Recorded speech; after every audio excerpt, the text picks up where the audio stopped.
How can we make the world better? By making ourselves better. The Dr. Joe Show explores how you can make positive personal change by using his groundbreaking and highly effective I Am approach to understand who we are and why we do what we do. Your small changes can have big effects. Join us now for the Dr. Joe Show with Mark Stiles of Stiles Law, Thomas McCoy, and your host, Dr. Joe Schrand. Hi, can you see me? Hey, yeah, you did. Hello, everyone. Hello. Nice to meet you. Nice to meet you all as well. So, fair warning, I'm not 100% sure if my agent made this 100% clear to you all or not. I'm currently in the middle of a marathon stream. So this is being live streamed on my channel as well. Hello, everybody. But yeah, I've been streaming now for nearly 77 straight hours. Jesus Christ! Goodness. I thought it was just the last day. Wait. 77 hours. 77 hours with no sleep. Well, yeah, I've been sleeping at nights. I have you can see the air mattress behind me. This is my stream office. Every night I turn on what's called media share, and then people can donate money to just basically play any YouTube video they want, and then while I'm sleeping, they just entertain themselves. It's very, very wild. It's you know, this is the kind of stuff that wasn't even possible, I don't think, like, 5 to 10 years ago. But now this is the reality of what it's like as a live streamer. This is the kind of stuff people do sometimes. I mean, granted, this is not an everyday thing. This is a very, very special occasion. But it's not an everyday thing. It's a 77-hour thing. It's multiple days. multiple day thing. Yeah. So yeah, it's a pleasure to be here. Thank you so much for inviting me. So it's a subathon? Subathon. That's what it's called. Yes, it's a thing. I'm not 100% sure how recent this sort of thing has been done, but there was an extremely popular streamer in the recent past who did this, and he, he made endless trunks of money doing this. So this is just like a thing that's caught on. It's kind of trickled down through the Twitch ecosystem now, and so every now and then people just do these sorts of crazy marathons. And the idea is you'll continue to play 90 seconds for every person that subscribes. That is the idea. Yes. 90 seconds added onto the clock. Wow. So the original length of this stream was 8 hours, and my community has really come in the clutch here. So massive shout outs to them. Wow. Do you resent them just a little bit? Never once in my life. No, it's always funny, the idea of just like what I'm doing and how I have to do all this. It definitely, on the one hand, they give me a lot of love by enabling me to do these sorts of ridiculous things. But on the other hand, they always love trolling me at the same time whenever possible. So we have a really strong love-hate relationship here. Yeah, I dipped in once or twice. I'm Fartingo, by the way, if you ever saw my name. Oh my goodness. Okay, I would have to double check. It's hard to keep up with all the names that always pop through, but I'm sure I've at least seen your name scroll through. This is great. So wait, before I go on, Tom, Fartingo? Yeah, let's rewind the tape there. What was that? Yeah, so and that's what I love about like gaming handles, is that there's always some very interesting and sometimes just stupid story. So I was playing this game called Crash Bandicoot Warped. This was back in 2000. And me and my brother you name the save file when you save the game, save your progress. So we noticed, I put fart because that's funny, right? And my older brother was like, no, let's step this up a bit. You have spaces left, farting. There's one space left, though. You have to make it count. There you go. Fartingo. And the character of Fartingo was born. I doodled it. He looked like a little half elephant man. His catchphrase was, I fart on your friends. And that's just been my go-to handle for everything. Your go-to anal or handle, did you say? Does the name Freud ring a penis? Oh my gosh. We handle. Really are not live on WATD tonight. This is so much fun. So Fartingo. Fartingo.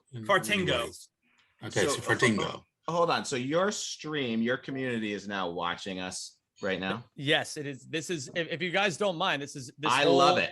Zoom calls right here on my stream. So what are they saying? Are they like, who the fuck are these people and why are they on our screen? Yeah, pretty much.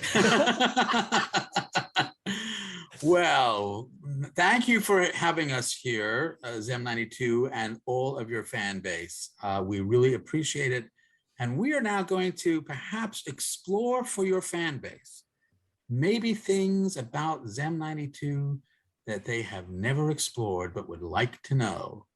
I'm just curious, how much do people know about you, and how do you share who you are? Well, unfortunately, I've definitely leaked pretty much all of my personal info at this point, including my address, even as recently as this stream. It just kind of, I'm going to be real with you guys. I'm usually a pretty open book about a lot of the private stuff in my life. I think the one story that tends to unite my chat in solidarity is the story. I even put this up on my YouTube of when I was 12 years old and I crapped my pants at a Walmart. So, you know, I really don't hold back when it comes to my stream. I kind of just let them have it. Was that a pun? That you don't hold back? You know, I appreciate you giving me that much credit. You're welcome. So it actually takes Fartingo to a whole nother level, really, doesn't it? Yes. He's the professional. He's a professional. Yeah, well, Thomas is the creator. I'm the master. Got it. Were you making your way towards the bathroom, or were you like, I'm not going to the bathroom here? It was as innocuous as me. When I was 12, my dad would take me to Walmart because that's what you do in backwoods Pennsylvania. You just go to Walmart sometimes. And I was making my way to the electronics section, and he was off to doing, I don't know, shopping or whatever adults do at Walmart. So I'm walking down, and I get about 3/4 of the way to the electronics section. And, you know, I start to feel something building up, and I'm just like, you know, all right, I'll just pass some gas. And then I felt suspiciously good afterwards, like way too good. And then I looked down, and unfortunately it was, you know, a bit messy at that point. So it was the heralding trumpet. Yes. Yeah. I feel really, really bad for the employee who basically saw the whole thing happen. But, you know, that's maybe a story for another time. The employee, I think, it's PTSD. It's probably what they, you know. Yeah, probably. Post-traumatic stool disorder. Yes. So how are you doing in the game right now? Is it not going as well? Like, are you able to multitask, talk to us, look at your feed, play the game? Well, you guys are the center of my attention right now. I just started playing. There's a game called Persona 5. I just my chat basically convinced me. Convince is a word to say. They basically yelled at me to play this game. Okay. And I had nothing else to do because what the hell else? Oh, I'm sorry. I think I'm realizing. Oh, sorry. I thought my mic was rotated the wrong way. After 77 hours, I'm kind of pressed for content anyway. So yeah, I was willing to bite. It's pretty fun so far. So I'm going to probably keep going after we're done with this. Well, Persona 5, you're going to be there another 200 hours, aren't you? Yeah, pretty much. Yeah. At least in theory. I appreciate you fixing your mic because everything you were saying was backwards. It was like really weird to hear. It's like, so what's Persona 5? What's the game? Well, I haven't gotten far enough to really be able to explain it. It seems to just be a Japanese role-playing game. So JRPG is the genre, where I'm playing as a character that the name hasn't been introduced yet, but I know that the character's name is Joker. And so I'm playing as Joker right now. I'm making my way through the daily life of a Japanese student. And apparently at some point, something is supposed to happen. So that's about all I know thus far. So how did you get into this genre of speedrunning? So speedrunning is something that I kind of stumbled upon.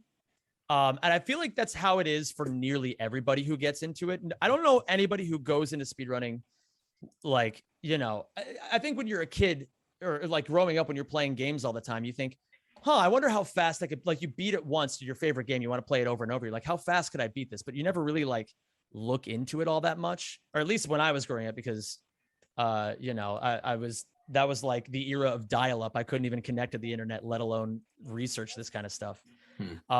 But essentially the first time I ever ran into a speed run was in 10th grade piano class, weirdly enough. Or I think I might have been a senior at that point. The details aren't that important, but I was essentially, the teacher would kind of just let us loose and play our music. And then when we played her our examples, we basically just had free time to do whatever we wanted because I don't know, what else is she going to do? And so I would normally just surf the web. And there's a website that was very popular back in the day. I don't know how popular it is these days, but it's called eBombs World. And there's pretty much videos of everything on there. And I remember I was just on eBombs World and I randomly saw a speed run of Super Mario Brothers 3. And I was just like, all right, this kind of piques my curiosity. And so I watched it and I was completely blown away by it. And I was just like, I don't know what this whole thing is, but I want to do this. It was something that I just immediately fell in love with. And I didn't really actively pursue it until I had already graduated from college. So, I was kind of, I got a degree in opera singing. That was my original career path. And when you're 21 and you enter the real world, there's not really a whole lot of job opportunities for a young opera singer. So I was just kind of working dead end jobs, I worked at a bagel shop. I worked at a record store. And so like, I had a whole bunch of free time to myself. And so I was like, I've always been curious about this whole speedrunning thing. I guess I'm just going to try it. And I picked specifically the Ratchet and Clank series at the time, because they were games I always loved as a kid. But also in my research, I realized there weren't that many active runners. And so I always wanted to be the best at a game. I was like, okay, I'm going to pick this because no one else is running it. I can get world records super easily and I can be the best or whatever. And, I found a really small community of people who actually were running the games, and we started collaborating and working together. And I very quickly realized that it's not as easy as just playing a game that super well. You have to actually put in a lot of hard work. I spent roughly 6 months just being total ass at these games. But it's with speedrunning, it's like you can very clearly see your progress, because anytime you get that much better, you overcome the hurdle and you lower your personal best. It's like, it's like sprinters or whatever, like, how good you are. And so, I just kept crawling forward and forward, all throughout these months. And then, roughly 6 months after I started seriously speedrunning, like a few times a week, I finally managed to get world record in the game that I was playing. And, to an audience of maybe 5 viewers maximum. And these were all just like the people that I met in collaboration with these strategies. But then over time, you keep grinding away, and I'm not going to lie, there's a lot of luck involved as well. I would never try to claim that, I'm self-made and it was strictly just my hard work. I got very lucky, and people kept finding my channel. And eventually I was able to get a run into Awesome Games Done Quick, which is probably the most mainstream thing in speedrunning. It's a twice annual event. And basically when I got accepted, I went from being a streamer with only 20 average viewers to a streamer with 75 average viewers. And I've just been building and building and building from there. I think, throughout pretty much this whole marathon, it's been fluctuating somewhere between like 600 to 650 viewers at its highest, and then like at its lowest somewhere around like 300, I think. So even when I'm here asleep on my bed, there's still 300 people loving up on my content, and I really appreciate them so much. But it's been a long and arduous road to get there, for sure. It's such a hard game series to speed run, in just that I love taking my time in Ratchet & Clank. So for people who don't know, Ratchet & Clank is like one of the perfect games if you have autism. It's like a goofy, cartoony kind of game where you're a little man, a Lombax, just like a cat person. It's sci-fi. And you get all these crazy weapons, and the weapons level up as you use them. So you'll go through a world multiple times just to level up the weapons enough so that you can never use them again through the playthrough and focus on the next weapons. But to beat the game in like 2 hours or fewer, it just flies against my instincts when it comes to playing Ratchet & Clank, and it's impressive. Yeah, I think that's really the magic of speedrunning in general, is like, these games, when you play them for the first time, they especially when you're watching all the cutscenes, you want to explore the world. In the Ratchet games specifically, it can take 10 to 20 hours to beat them one time through. And like, for example, the game that I originally started playing, Ratchet and Clank 3, the world record now is less than 28 minutes. So, we take this game and we just break it wide open, and we're just, we skip planets that people had no idea. We do movement tech that people didn't even think was possible. And, it's like, I really do think that that's like the pure essence of speedrunning. It's just like the idea of taking something and just redistributing it to people in a way that's totally unique. Like, there's just no other thing in this world that's like speedrunning. So how do you discover these? How would you even call them? They're not like workarounds. I mean, what do you call these short? They're not shortcuts even, because they're so creative. So how do you discover these things? There's tons of different ways to describe them as well. There's like glitches, there's movement technology. Sorry, there's like a fly flying around my room right now. You'll have to forgive me. Xem, anyway. there actually isn't a fly there. This is 77 hours of oh, no, go on, sorry. What is happening? I appreciate your sense of humor. I appreciate you're going with this. Well, you have a doctor here just in case. That's right. I certainly probably need it at this point. So Dr. Joe, you just debated him. Yes, that's the term, debated. Debated. What is that? It comes from, there's a man named Alex Jabali. He's a very famous figure in the fighting game community, the fighting game world. And he has an emote that you can use on the website where it's like him looking really smug. And it's like, you use that when you've tricked somebody. So that's debating somebody. Got it. Let's go back to the glitch idea here, because I'm really fascinated by this. To take a game that takes Tom hours and hours, 28, 22 minutes. I mean, tell me more. So there's tons of different terminologies that we use. There's glitches, there's manipulations, there's out of bounds, there's, this, that, or the other thing. But essentially what it all boils down to is the backbone of speedrunning is off of the creative minds of the people who want to find these things. And they're kind of like the unsung heroes because they do a lot of the hard work and get very little of the credit. But oftentimes it's really as simple as the curiosity of just saying, I know how you're supposed to do this. I wonder if there's another way. And it's almost, in a lot of ways, like the scientific method, where they hypothesize like, okay, so if I were to do this thing, maybe this thing would happen. And so they just kind of keep experimenting over and over.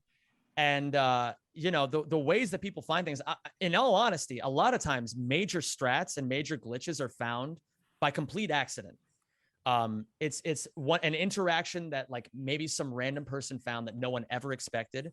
But I've even seen instances as crazy as like one of my close friends in the community. He has had strats that have come to him in dreams where he's like dreamed about, I wonder if this thing is possible. And then he wakes up and then he tries it out and it just works, And yeah, there's a comment that one of the members of the Ratchet and Clank community just wrote in my chat that just said, simply walls are suggestions.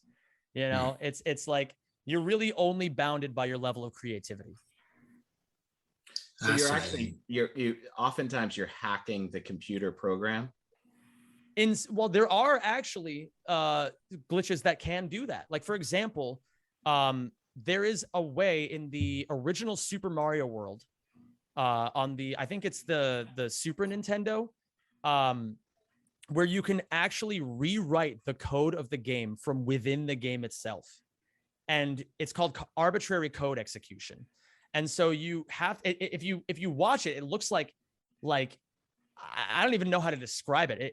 It looks like like the person isn't even playing the game. They're just doing a series of random things over and over. And then before you even know it, like boom, the game just jumps them to the end credits and they've beaten the game. And so there's as many ways to manipulate games as there are ways to just play it and normally straight up, but you're not actually like speeding it up. You're playing it at a normal, it's like you're not listening to a podcast and you can go to the X2X, right? No, yeah, I don't know if there's many games where speeding up is actually allowed. Got it. You know, I don't know the rules of every single speed game out there. Maybe there are some where that's legal, but certainly not the games that I've ever played. And there's usually a very stringent set of rules that communities have to create to prevent people from going outside of the bounds of what's actually considered the difference between a manipulation and a cheat. Like they're Right. two very different worlds. That Mario one sounded kind of like a cheat. Sort of, but it's also its own category. Like it's separated on a different leaderboard entirely. And so people play that version of the game when they feel like just bashing their head against a coding wall. And people normally just play the more substantial versions where you use the actual techniques in the game to beat it as fast as you can. Yeah, they're like almost joke categories where it might take 2 minutes to finish a game, but for something like Awesome Games Done Quick, that might not be the most entertaining thing to watch. Mm-hmm. And then there's a component to reaction to the game, right? There's a genre of you explaining what somebody else is doing while the game is being played. Is that yeah, that's a very popular content creation idea in general. It's always easy content for somebody who's an expert in something to just pull out something that's relevant to their audience's interest and just say, okay, let me explain this to you.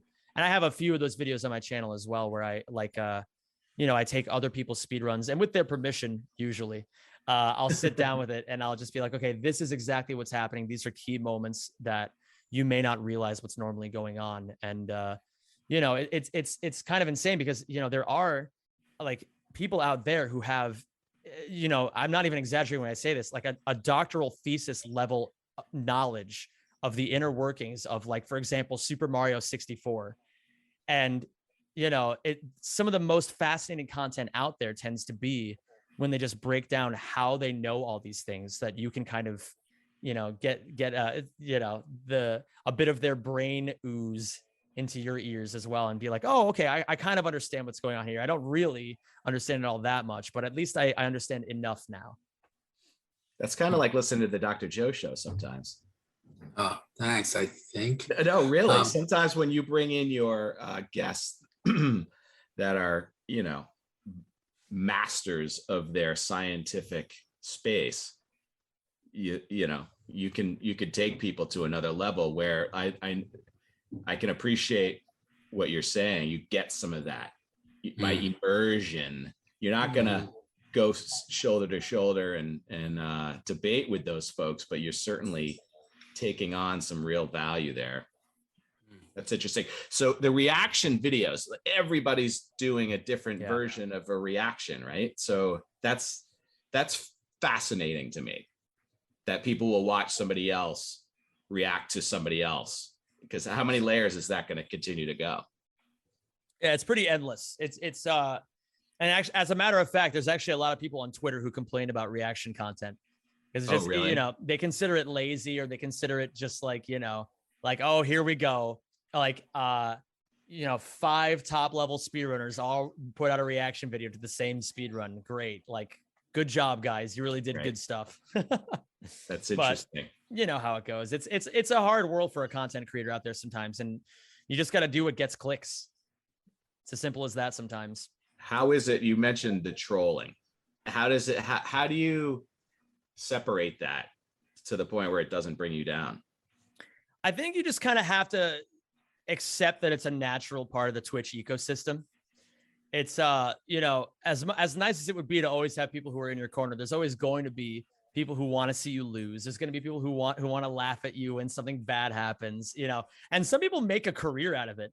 One of the most popular streamers on the entire website his name is XQC, and he gets like 80 to 100,000 viewers on average, enough to fill the biggest stadiums in the world. And I'm pretty sure like at least 65% of all of his viewers watch just to see him screw up and laugh at him. So, sometimes you got to just roll with it. And he doesn't care. I mean, at this point he's richer than God, so why should he? And so, you just got to roll with it. Twitch. Not familiar with that platform until today. It's getting bigger and bigger every year. It just got bought out by Amazon a few years back. So there's always a lot of jokes about, lining Jeff Bezos's pocket with more money anytime, things happen on the website or whatnot.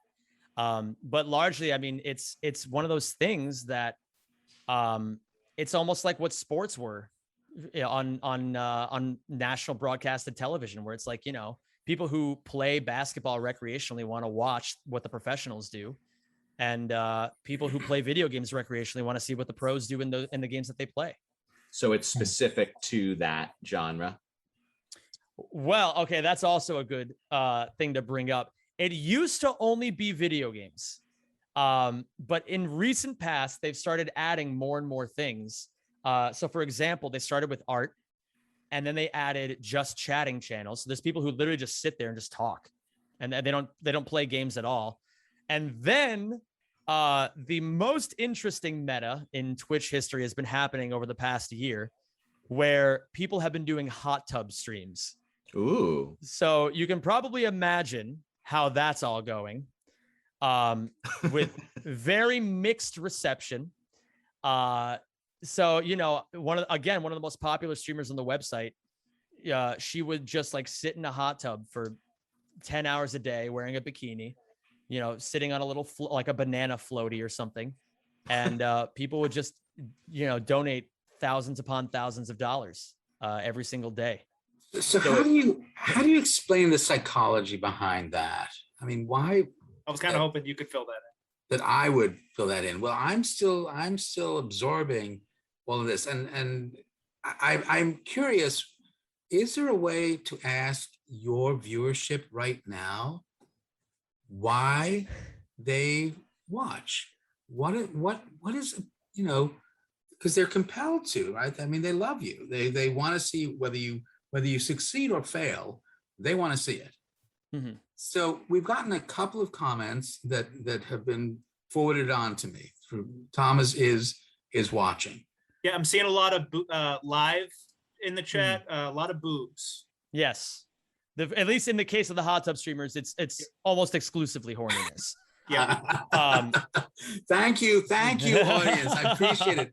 Keep these comments coming in, because does that become like a peep show almost, where you're talking to the person and having the conversation while she's in the hot tub on her banana float? Well, she very exclusively, the person I'm referring to, almost exclusively does not interact with her audience at all, which creates another dynamic where, some people are into that sort of thing. They want to be ignored or whatever. They want to, I'm not going to get into that whole thing because I'm not qualified to speak on that. But Dr. Joe is. Yes, if you'd ever want to elucidate us on that would be fantastic. But at least in terms of just general viewership, I think it tends to just be that people want to be engaged in the content they watch. It's YouTube. If you want to watch an instructional video on how to wash your hands by the CDC, you can go online and watch that, but you can't really engage with it. But Twitch is something totally different, where not only can you experience something live and in real time, but you can also talk to the person while you do it. Like, how cool is that? Like, how often do we watch TV shows where we ever get the chance to engage with the creator of the content? And I mean, I think the only thing I can really think of are like, those shows where they used to do live, like phone call-in type things, but then you're just playing the lottery. Are you going to be that lucky person today? But here, I can just point out any random person in my chat and just, say hello to them and try to give them like a little bit of extra love and attention that like maybe they needed that day. Maybe they needed to just be acknowledged by somebody. And I mean, especially in the age of the pandemic, we've all been so isolated. We're all so alone now, at least in theory, that like people just need that extra bit of engagement in their lives. And, I think as not to say that there's really good that came out of this pandemic, because obviously we're still in the heat of it.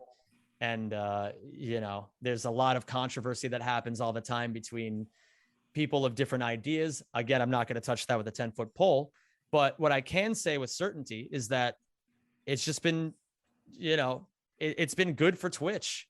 People have had a lot more free time. They work from home and they get bored.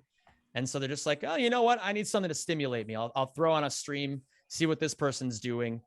And I'll go from there, I suppose.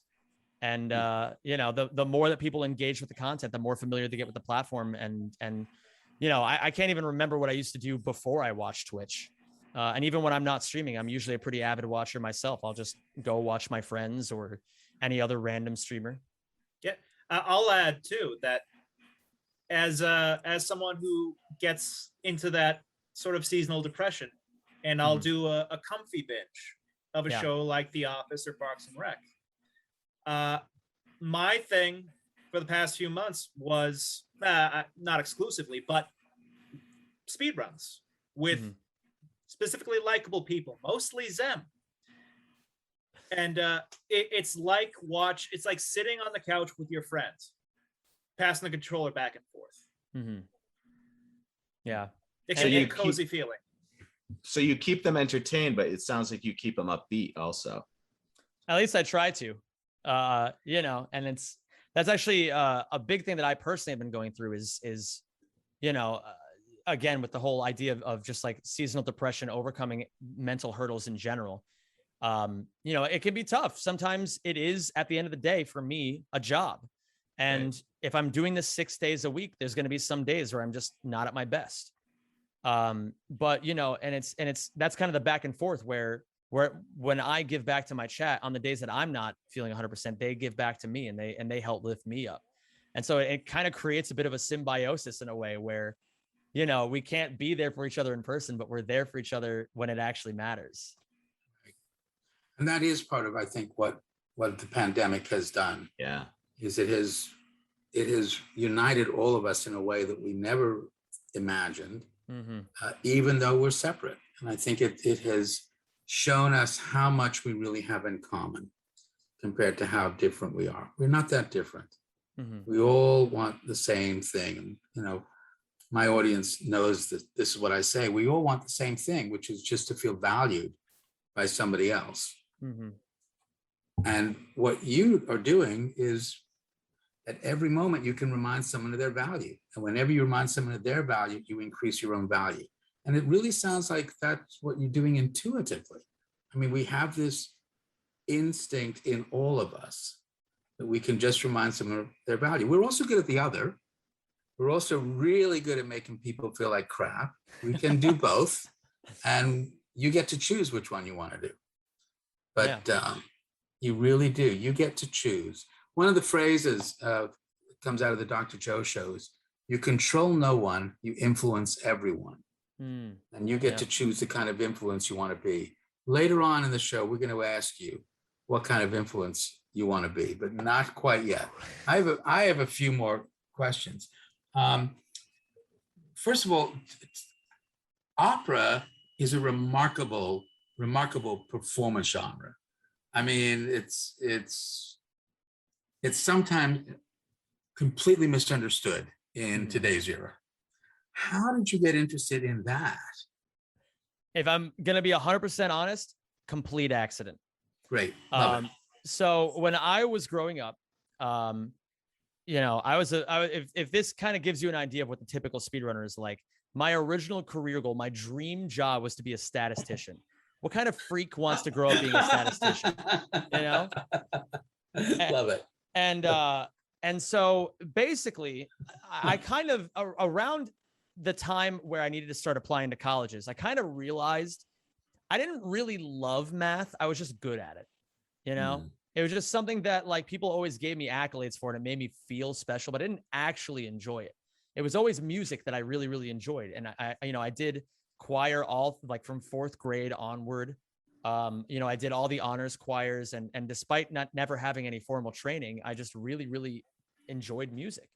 And so basically the way that one of my close friends always describes my life story, he says, basically I sat in my basement from ages 5 to 17 playing video games every day. And then my mom came downstairs and said, you need to go to college. And then I just said, I guess I'll do opera. So, and so like, I honestly didn't really even know much of what vocal performance meant when I applied for it. But essentially, I just figured, okay, I'll apply to all these schools for both math and opera. And if I get in for music, then great. And if not, I got math to fall back on. And so basically, I grew up in backwoods, Pennsylvania, northeastern PA, like 45 minutes out from Scranton. And sorry, I just got a little sidetracked. I have a donation alert. You go right ahead. You do what you need to do there, Zem. No. It's not that I need to address somebody. It's that the donation alert is a fart noise, and so I just got really distracted by this really loud sounding fart in my ears. Good. Tom, was that Fartingo again? That was one of my acolytes, I believe. Yeah. But yeah, so I my goal is to apply to a bunch of schools in Pennsylvania because I didn't want to stray too far from home. And despite not really having any formal education, I managed to get into Carnegie Mellon into the School of Music. Wow. I think I have a theory because I don't want to make it sound like I was some wunderkind, like some sort of, gifted voice or anything like that. I think it was because the year above me, they had 8 students they took that year and they were all girls. So they needed a lot of guys. And so they really lowered their standards. And so I think they liked the fact that I didn't have any training. They wanted to see what they could do. And so they kind of took me, and I really had to play catch up. I was super far behind the curve at first. But I busted my ass, and I didn't really think about it much at the time because I was so busy trying to catch up musically, but it really just made me feel alive. And so basically I just kind of stuck with it. And, I just finished right around the time of the pandemic starting, last year, around March or whatever. I was finishing up my master's degree for opera as well. And I was getting ready to go out into the world of opera and, potentially see what I could do with it. And then unfortunately the pandemic, kind of backhanded me across the face and said, no, not just yet. But it's honestly, I actually really appreciate it because it's given me a lot of time to reflect on what I actually value in music and it's kind of influenced my goals in a way as well. I think before I was so busy focusing on the end goal of being somebody that I kind of lost what music meant to me in the shuffle.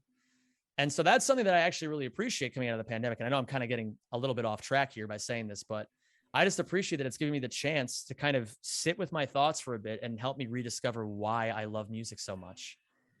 So that's kind of the long and the short of how I got into it and how I'm stuck through it. But obviously in the meantime, I've had to do something else, which is why I'm doing streaming now.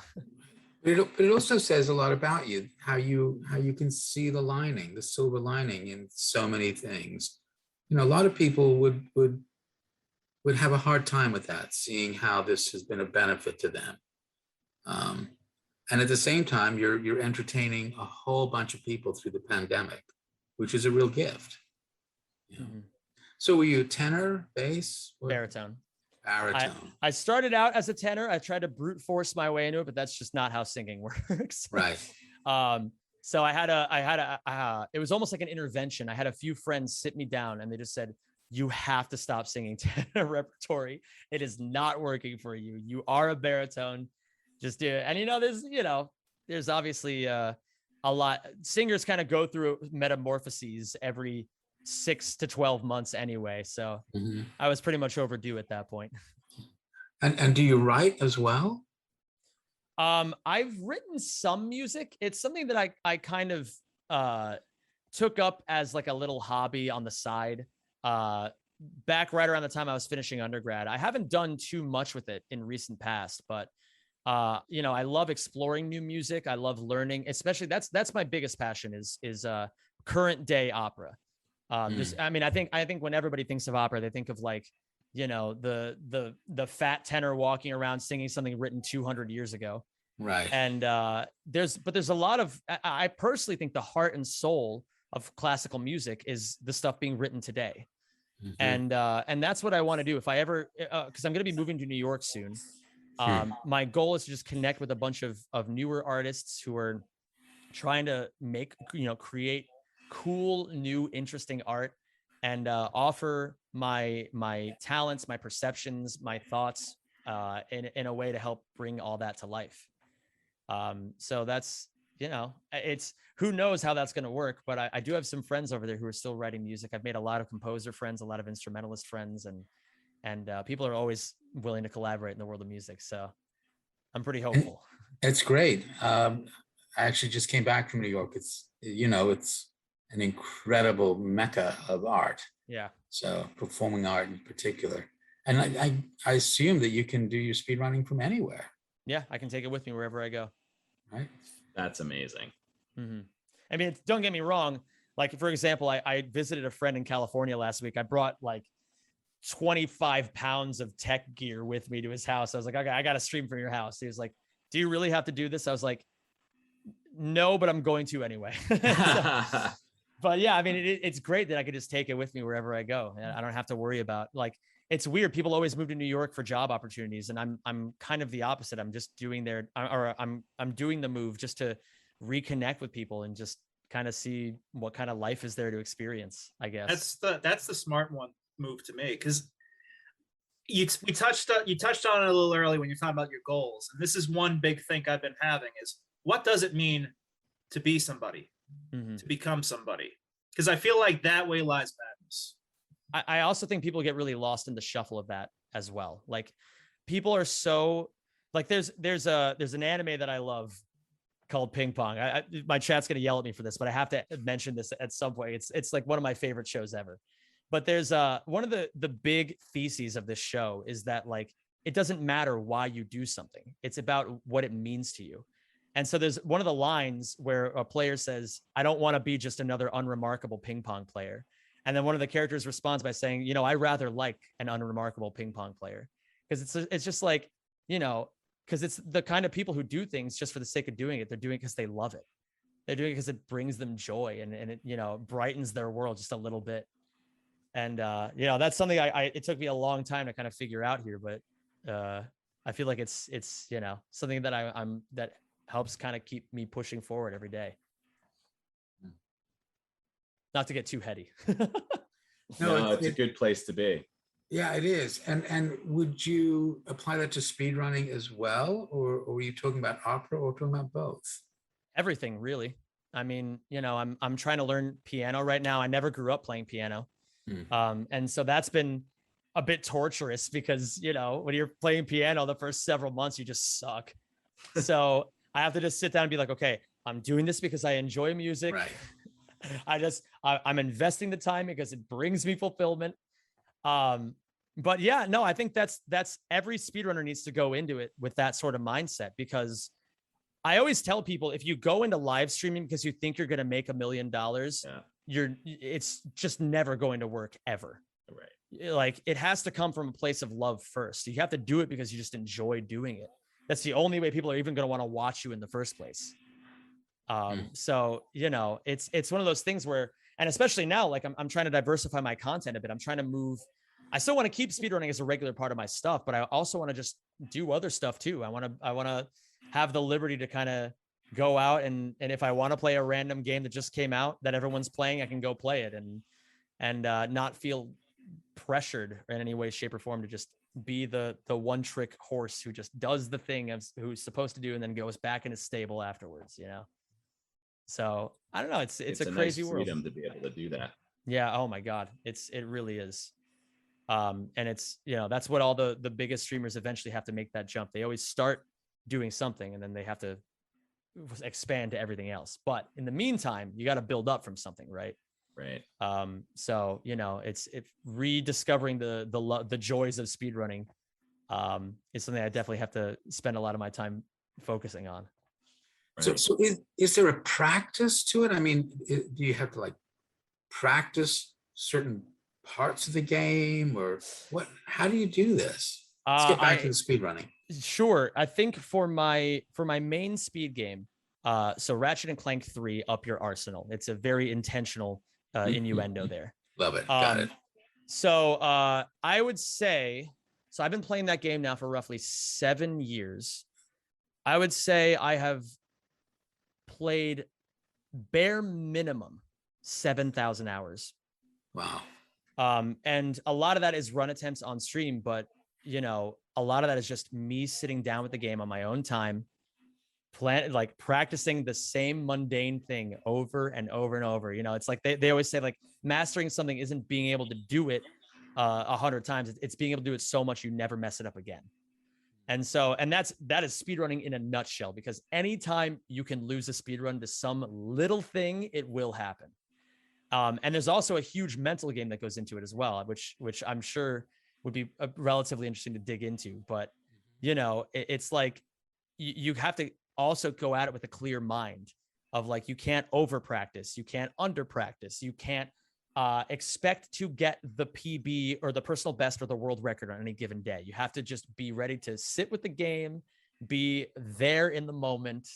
And that's a really hard thing for a lot of speedrunners to do, because especially when you start seeing as the splits roll by and you get further into the game, you start thinking, oh my God, I'm on world record pace. Like, being able to keep that composure is something that takes years to learn. And you know, even somebody as experienced as myself, just because I'm on world record pace does not mean that I'm going to get world record that run. And, you know, I've had so many heartbreaking moments where I get to the last minute and then I make one mistake, you know, and it's just like, you got to be ready to keep yourself in a headspace where you just keep on trucking along, and you reset the timer and you go again. But you've got a community there supporting you. Yes. Well, I mean, that helps. But there's also a lot of speedrunners, you know, it's because it's such a niche thing. There are a lot of speedrunners out there who stream to, you know, 0, 1, 2 viewers.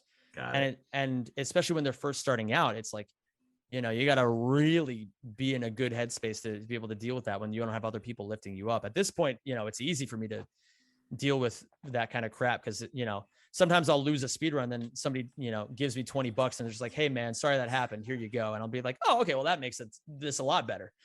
But, you know, I understand that I'm in a position of privilege in that regard, and not every other speedrunner has that sort of thing. And that's, you know, something I've been actively working on, and within my own community, the Ratchet and Clank community, is helping to bring other people to the streamers who only do get, you know, 0 to 5 viewers, so that they can experience some of that, like, upliftingness as well. How much of it is your personality, though? I mean, if someone's simply playing to break a record and not really engaging, that's not going to work. You're not going to engage. You're not going to get a community, right? Yeah. Well, and that's, community building happens a billion different ways. And I'm lucky that my chat can deal with my frenetic weirdness in the way that they do. You know, we have a wonderful back and forth. But, you know, I always say there's 2 pillars of being a content creator on Twitch. Either you have to be the most personable, most affectionate, like amicable person you could possibly be, so much so that people just want to watch you just to be with you, or you have to be the absolute best.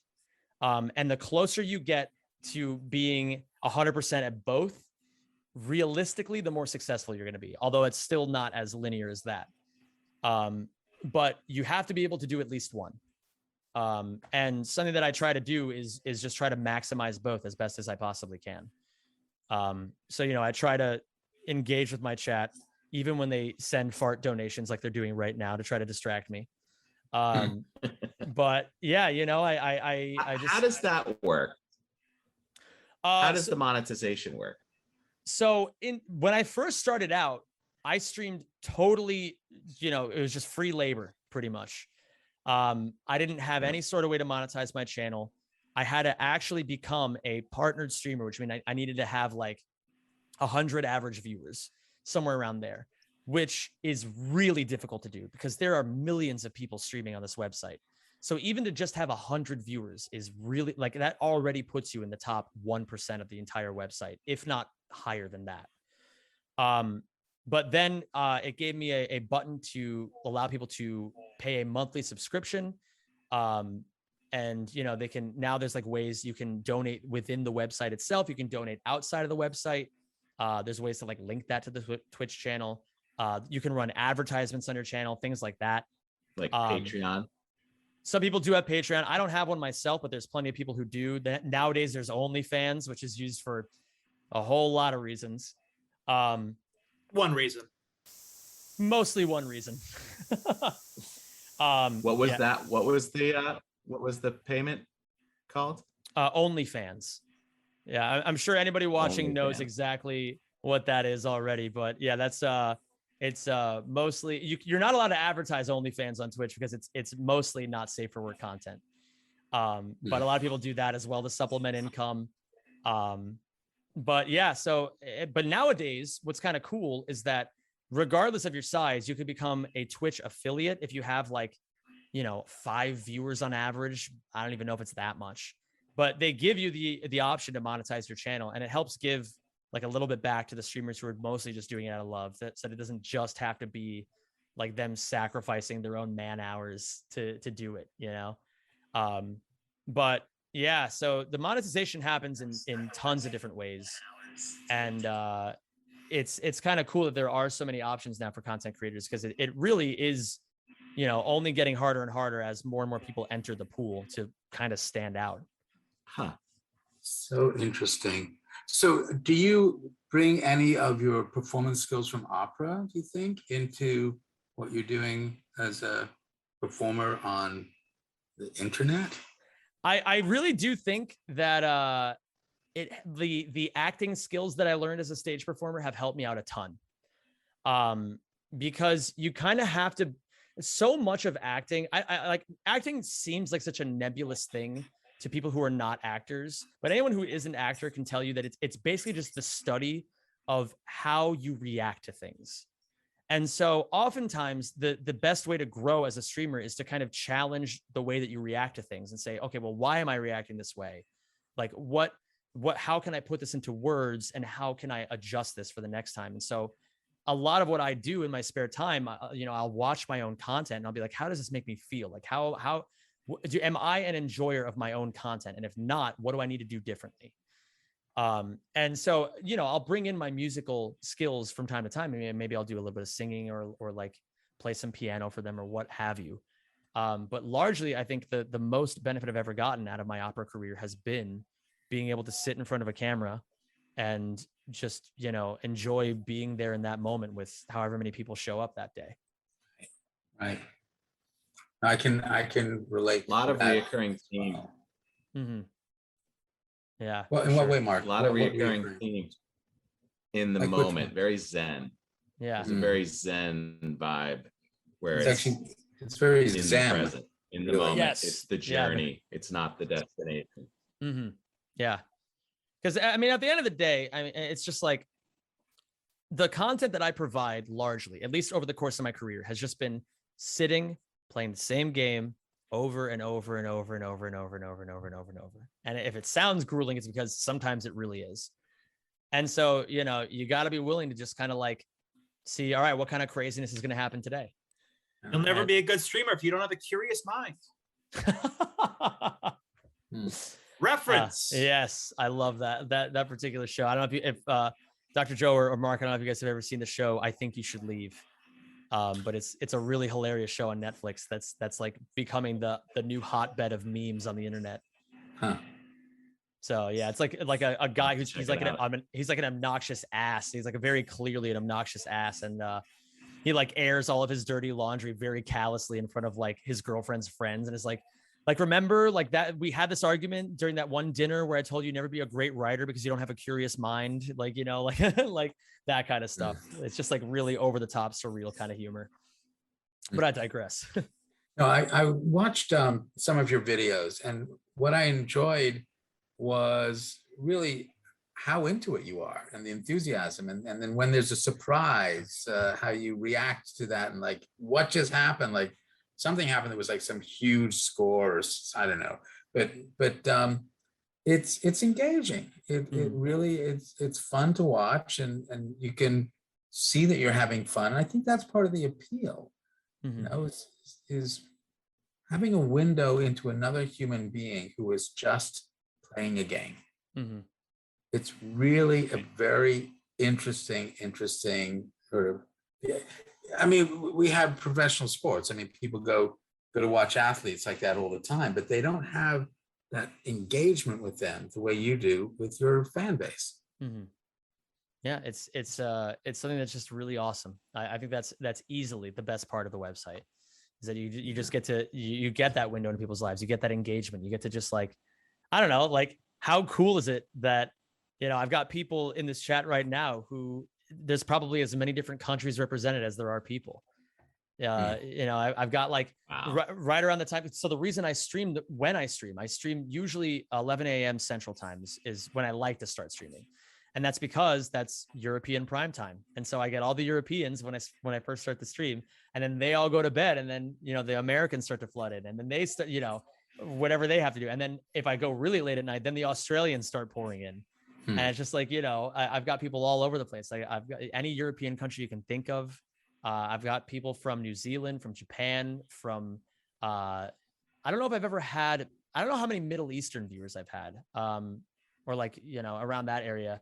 But, you know, I've got people in South America, in just like, even, you know, Canada and Mexico close to home. But yeah, it's kind of, it is kind of wild because there is such a huge culture for gaming in all parts of the globe. Like, you know, for example, you know, there's like, to discuss, kind of go over some different genres, like in fighting games, you've got a huge scene in America. You've got a huge fighting game scene in Japan.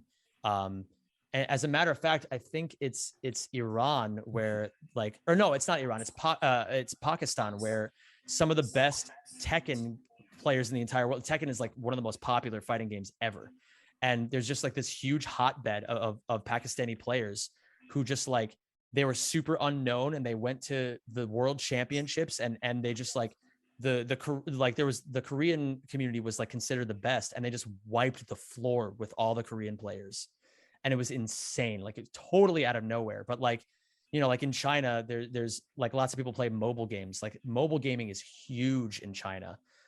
You've got like in Europe, there's lots of shooting games that are like first person shooters, like Call of Duty or you know, or Counter-Strike. Those are super huge in Europe.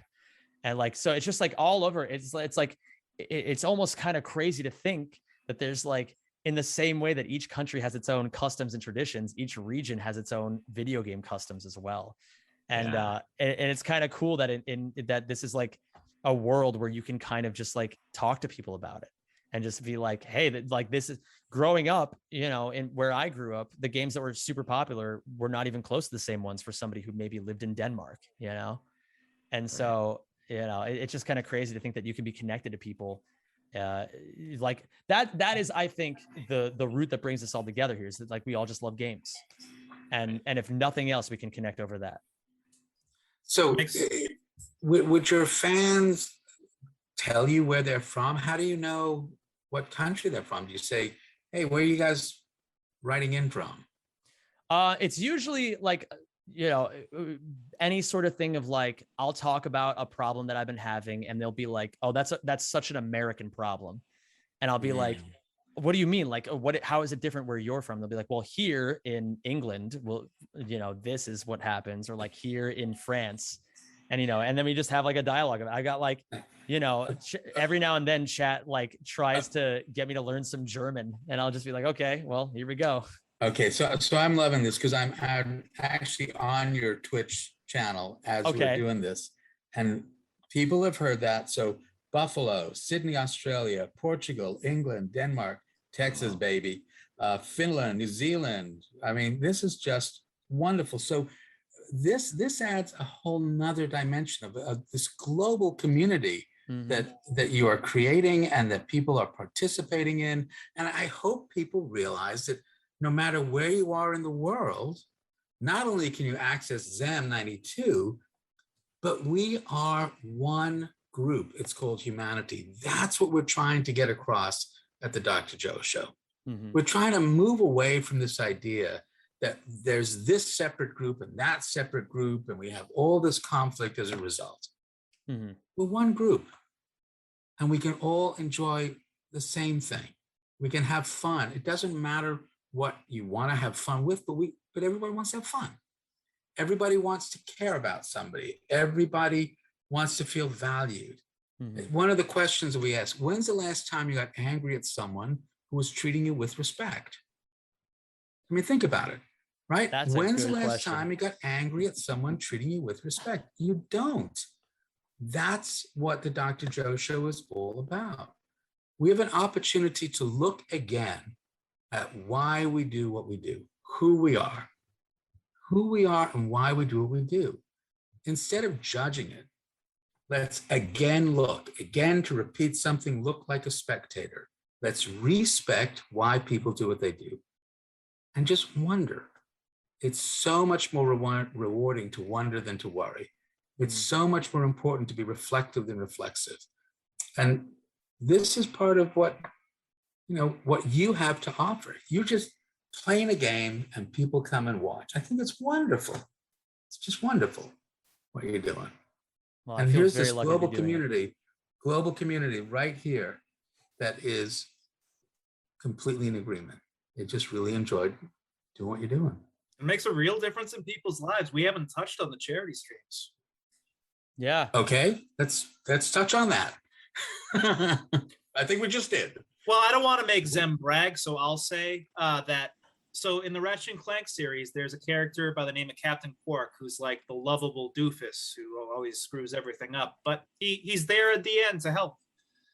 And his voice actor, I believe, was it diagnosed with cancer? It wasn't. So it was Alzheimer's, I believe, or dementia, or I'm gonna be reamed by my chat for not remembering this off the top of my head. I believe it was onset Alzheimer's at the same time that he got COVID. So he was in and out of the hospital all of 2020. It was really awful for him. And so Zem has been holding these charity streams, all for the benefit of this man. Yeah, they I believe if I'm remembering the numbers correctly, the total and again an example of such an American problem. His family was charged, I believe it was $1 million in medical expenses over the course of 2020. And his insurance, I mean, he had a great insurance and it covered the large brunt of it, but his family still owed $50,000.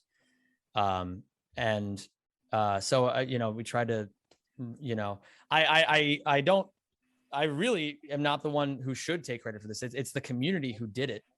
I just happened to be the nexus of where it could all funnel into. I happen to have like the credibility to be like, hey, I'm the person who is connected to Ratchet and Clank. Let's do something for this guy. But we ended up raising a little over $25,000 for him over the course of a week. Wow.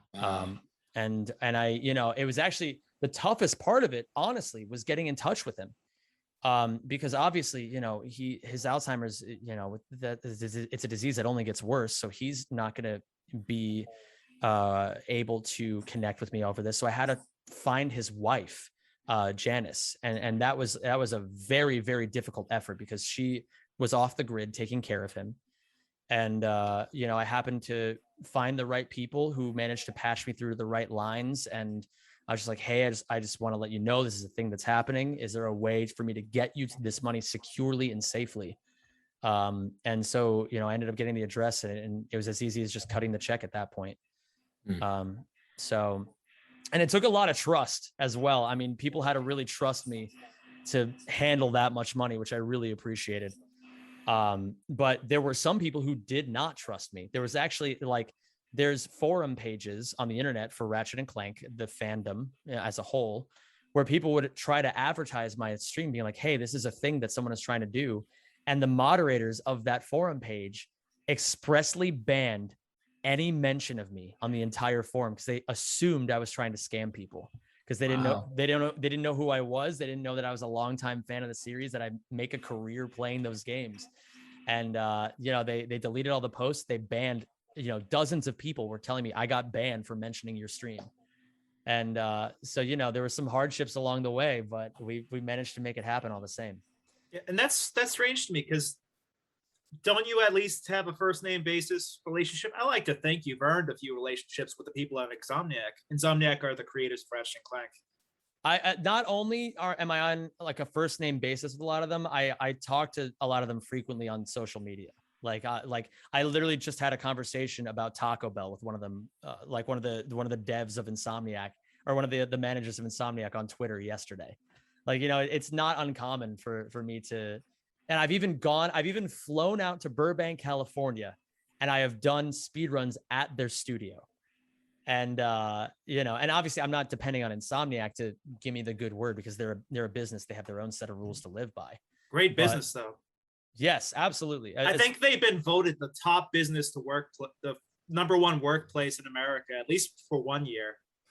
I would believe it. I mean, it's especially in the video game industry, it's these days we're finding out more and more. There's a lot of companies Nightmares. that are rife, yeah, with like you know, assault, like abuse allegations, things like that, of like crunches, yeah, manipulation of labor hours and things like that. And so, you know, to see a company that actually has a good reputation in the field is a breath of fresh air for sure.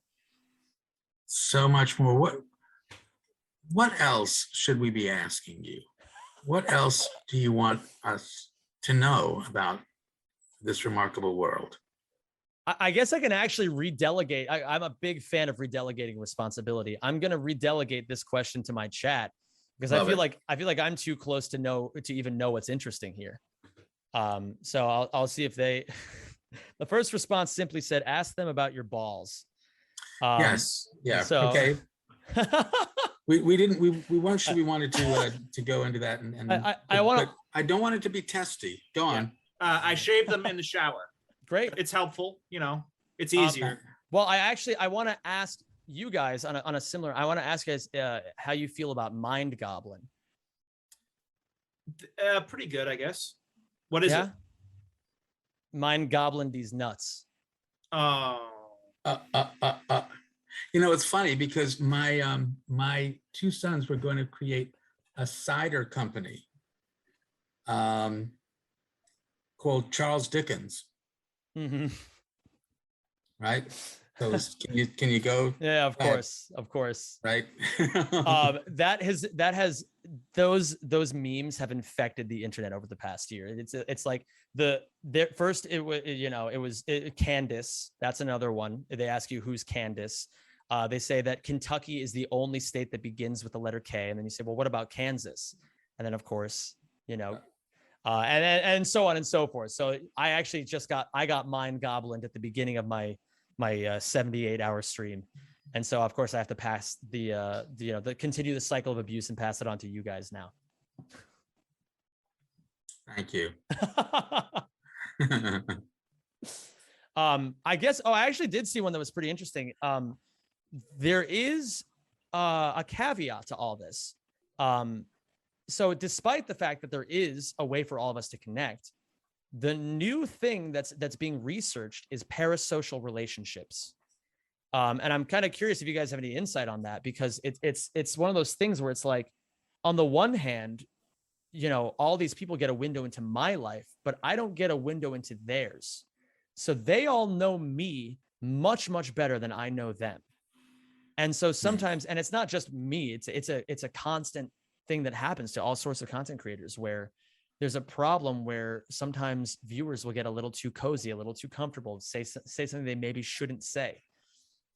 And then it's, you know, at that point, it like, there kind of needs to be the talk of just like, hey, you know, like, how do you even address that sort of stuff? It's a complicated relationship that can be formed, because people sometimes because they don't have boundaries, and because, you know, we don't know each other in real life because of the computer screens and whatnot. So that actually is, I will say, the one caveat.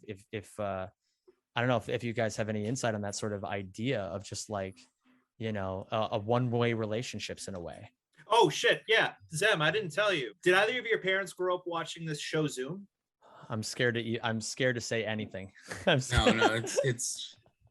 There was an old TV show. You can ask your parents if they grew up in Philly or on Zoom, but nonetheless, to answer your question. But I know where Tom's going with that, though. It's a celebrity status, right? That you guys share, right? You are a celebrity, Zem, and they're seeing what they want of you, what you're willing to put out there, right? You may be a much more open book than a celebrity where they're watching on TV and they think they know that person. But Dr. Joe was a childhood celebrity. If you look behind him, that's his picture on the world, the nationally renowned awarded 70s program Zoom. He's oh Joe. my goodness. I'm gonna call my mom. See the about that picture one now? Yeah. Look it up. That's right. PBS Kids. To answer your question, Do you see that similarity in your question? Kind of, yeah, for sure. I also see it in being a psychiatrist. Yeah. Because as a psychiatrist, I have the amazing privilege and opportunity of working with people in their time of need and learning about who they are and why they do what they do. And they get to just sort of guess about what I do. So yeah, there's a remarkable it's a remarkable opportunity and privilege to help people. And you know, Zim, I think I'd like to think that's part of what you recognize and why it's so appealing. I have the rare privilege of what I consider one definition of success. I love going to work and I love going home. You know, and right now with Telly, I get to do both at the same time, which is great. But it's a remarkable thing to be able to help people and to have a community that begins to trust you, respect you, and value you. So it's pretty cool. So what's next? Do you pick another game, or do you just stick with the same game? How do you? Well, I do hop around games when I speedrun. There are like a few games that I tend to cycle between. But the end goal is to just start doing more stuff that can find more engagement. I'm in a position now where my channel is big enough that I can start moving into other things and just kind of trust that the community that I've built will come along for the ride. And, you know, some will, some won't. And that's okay, but I'll still keep doing my thing as a speedrunner, at least trying to divvy it up, maybe 50-50, maybe change the percentages around depending on how I'm feeling on any given day. But my MO right now is to start all of my streams with speedruns because that's what people know me for. And then afterwards say, hey guys, you know, if you enjoyed this, let's go on this adventure next, you know? And as far as end goals go, you know, I haven't really thought that far ahead. I'm mostly just trying to pick up some games that have a wider appeal. You know, there's one game called Minecraft that everyone and their mother, I'm sure you've even heard it. Like everyone has heard of it. Right. Yes. I said I was autistic, right? But yeah, it's like, it's one of these games that like mass appeal games that I can use. I can leverage the size of my channel to kind of shoehorn my way into just doing other stuff and see what kind of other people I can pick up. And as far as my goals as a streamer, it's mostly just to always keep in mind why I do it and to always keep trying to push myself to do new things. Because as something I've realized as a content creator, the most important thing that you can do is keep yourself from getting bored. Because if you're getting bored, everyone else is too. So that's kind of where I'm at right now. That's great. So I think we might have answered the second question, but the first question based on the IM approach. So the IM approach is the idea that we're always doing the best we can. If we don't like what we're doing, we can change it, but nobody's sick, nobody's broken, but we're influenced by 4 domains. Your home domain, your social domain, which is everything else, the biological domain of your brain and body, and what I call the IC domain. How do I see myself? How do I think other people see me? And these 4 domains interact all the time, but we respond the best we can. Because the domains interact, a small change in any domain can have a big effect. You don't need to change everything. So Xem92, what small change can you recommend to your viewers and ours so that they can perhaps live their life and maybe with the same joy that you seem to be doing? I'm trying to think of the smallest one that impacts me the most, if that makes sense. Yes. If I'm gonna give a more, I'm gonna have two answers for this: a shorter-winded one and a longer-winded one. I'll go for the longer-winded one first. The longer-winded one is just to make sure you are taking at least a little bit of time every day to do something that purely just brings you happiness. I think there's so many people who don't do that. We get so caught up in the rat race. We get so caught up in am I being productive? At least I found that's the American question is, am I being productive right now? And reminding yourself that you don't always have to be productive to feel successful is a good thing. You know, it's if we only view ourselves based on what we can offer to a workspace, then we're going to quickly lose our sense of value. But I think that in the smallest little thing that helps keep me going is to just make sure I stay hydrated. That's a big one. I've stay hydrated and eat at least some natural food. Well, you said that so fluidly. It was great. Sorry, couldn't resist. It was I'm not one for puns myself very much. The best ones I ever make are totally on accident. It's a lost art form to me, but I at least appreciate it. It's great. Yeah, the unconscious is powerful. The second rule of the I am, which again, I think you may have answered, but it's worth repeating. Because everyone is interested in what you think or feel about them, which has an effect on their biological domain, because it feels different when you feel respected or disrespected. Mm-hmm. And you're part of someone's home or social domain. As I said before, you control no one, you influence everyone. Mm-hmm. You get to choose the kind of influence you want to be.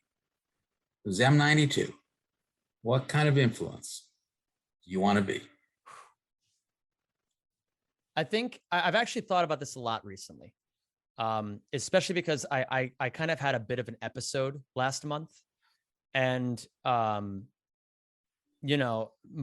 mom, I was talking to my mom about this, the person who knows me better than anyone, and she says you were always at your happiest when you're making other people happy, and as a person and as a content creator, I mean, well.